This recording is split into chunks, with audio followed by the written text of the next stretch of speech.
look, I know it's 5 in the morning. Are you out there stealing bikes again? What the hell, Mike, Alex? I mean, are we going to have to go through that routine of getting you out of jail? I mean, what in the, Alex, you can do better than this, and just because a cop gives your girlfriend a hard time at McDonald's, this is just nonsense, Alex. You're a better guy than that. You got your damn baseball hat on backwards anyway. So that does tell me something. Your ass is somewhere else and your head is somewhere else. So, get them together. They're in the right direction, and come back and give me a call back. Thanks. Up on the street across from the Alamo in San Antonio, Texas, and across from the Alamo at the time was a Ben Franklin store. So I said to my wife, I've got to hit the John. I can't get inside the Alamo. There's no John there. Obviously, went around the place. So I go into the dry goods part of the store, which is downstairs under the basement.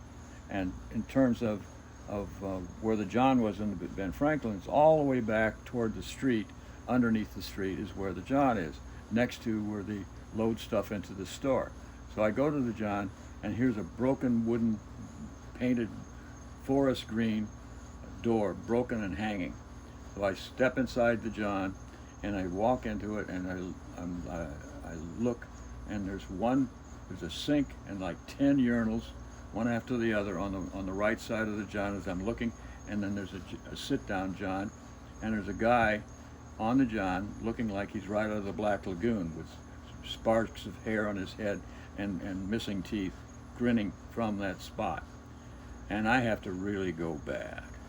And I'm standing on one foot, then I'm standing on another. And anybody who's ever had to go that way knows that that's uncomfortable. And that went on for too damn long. Finally, this guy gets up and walks out. And as he doesn't walk out, he stops. I sit down. He comes back inside. That John has also got a broken door. I can't shut the door and can't keep him out. And he stands in front of me, and he's grinning. And I said to him, I says, "What's with you? Are you sick?" And he grins and says, "Then a lot of people are sick." And he's got a damn knife in his hand. And I said, "So that makes you well, huh? You're not like everybody else, or you're just like everybody else. Which is it?" And he said, "God damn," and he walked off. And I couldn't believe it, but I mean, it was quite something. When I went up on the street again with my wife, she said, "What happened to you? You're white as a ghost." I said, "Well, I was confronted by a pervert who wanted to share my moment." And I tell you what, that was a moment you don't ever want to have. That's just kind of an incident that marked a certain time of this is right around the time of David Koresh and what happened with the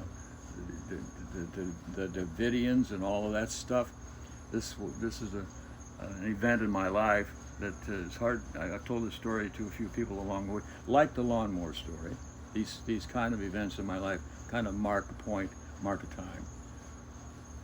So thank you very much for listening to a rather unforgettable story, an unpleasant part of my life, but at the same time kind of revealing. Go to youtube.com and Augi at the Edge, and you'll hear some other things, other commentaries, and maybe I'll see you and talk to you again.